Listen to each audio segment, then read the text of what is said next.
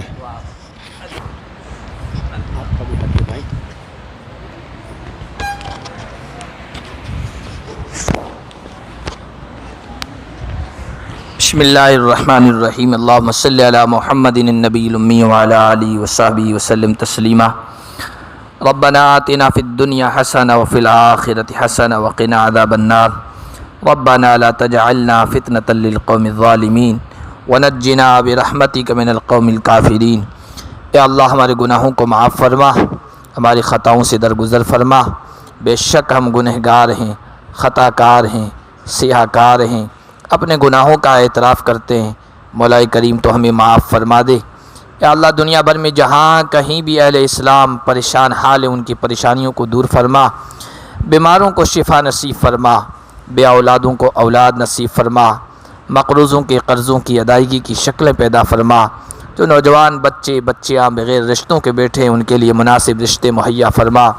مولا کریم جس ادارے میں ہم اس جگہ بیٹھے ہیں، جامعہ عائشہ صدیقہ للبنات، یا اللہ اس کو قبول فرما، اس کے اساتذہ کو، معلمات کو، معلمین کو، کارکنان کو، اور اس کو محبت کی نگاہ سے دیکھنے والوں سب کو قبول فرما۔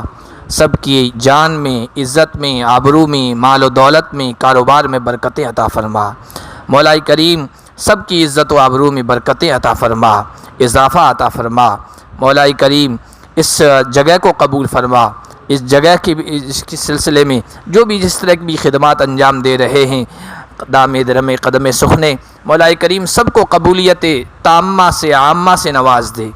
مولا کریم تیری کتاب مقدس کے بعد جو اصح الکتب ہے بخاری شریف، یا اللہ اس کی آخری حدیث پڑھی گئی ہے، بابرکت مجلس ہے، قبولیت کی گھڑیاں ہیں۔ مولا کریم ہم سب کو قبول فرما لے۔ یا اللہ ہم سب کے ٹوٹے پھوٹے اعمال کو قبول فرما لے۔ یا اللہ ان میں اخلاص کی دولت سے ہم کو مالا مال فرما دے۔ ان ٹوٹے پھوٹے اعمال میں ثقل اور وزن پیدا فرما دے۔ کل قیامت کے دن ان اعمال کے ذریعے سے ہماری میزان حسنات کو، اس کے پلے کو بھاری کر دے اور اس کو جھکا دے، اور ہم سب کو کامیابی اور کامرانی سے نواز دے۔ یا اللہ اس مجلس میں جتنے بھی لوگ آئے بیٹھے ہیں سب کو قبول فرما لے۔ انہوں نے اپنا قیمتی وقت دیا ہے، خاص طور پر ہمارے مہمان مکرم فاضل نوجوان جامعہ دعوت الحق کے شیخ الحدیث مولانا محمد عرفان صاحب نے اپنا قیمتی وقت دیا اور بہترین نصائح سے ہماری طالبات کو، متعلمات کو، ہم سب کو نوازا۔ یا اللہ ان کو بھی قبولیت تامہ عامہ عطا فرما۔ یا اللہ ان کے فیض کو عام فرما، ان کو بہترین بدلہ عطا فرما۔ یا اللہ اس ادارے کی جملہ ضروریات کو، جملہ تقاضوں کو اپنے خزانے غیب سے پورا فرما، اس کی تکمیل کی شکلیں پیدا فرما۔ ہماری دعاؤں کو محض اپنے فضل و کرم سے قبول فرما۔ ایسی بابرکت مجلس ہمارے اسلاف جس قسم کی دعائیں مانگتے ہیں، جو خیر سے تعلق رکھتی ہیں، اللہ ہم سب کو اس میں سے حصہ و نصیب عطا فرما۔ مولا کریم اس مجمع میں جتنے بھی افراد بیٹھے ہیں، مرد ہیں، عورتیں ہیں، بچے بچیاں ہیں، معلمین معلمات اور متعلمات ہیں، مولا کریم ہم سب دور بیٹھے غریب امتیوں کی طرف سے آپ ان فرشتوں کو حکم فرما دیجئے جو اس ڈیوٹی پر متعین ہیں کہ ہم سب کا نام لے کر، ہمارے باپ داداؤں کا نام لے کر گنبد خضرا کے مکین، ہم سب کی آنکھوں کی ٹھنڈک، ہمارے دلوں کے سرور، ہماری طبیعتوں کی بہار، سید الاولین والآخرین، شفیع المذنبین، سید الانبیاء والمرسلین محمد مصطفیٰ صلی اللہ علیہ وسلم کی خدمت اقدس میں درود و سلام کا نذرانہ پیش فرما دیں۔ وصلی اللہ تعالی علی خیر خلقہ محمد وآلہ وصحبہ اجمعین برحمتک یا ارحم الراحمین۔ جزاکم اللہ خیر۔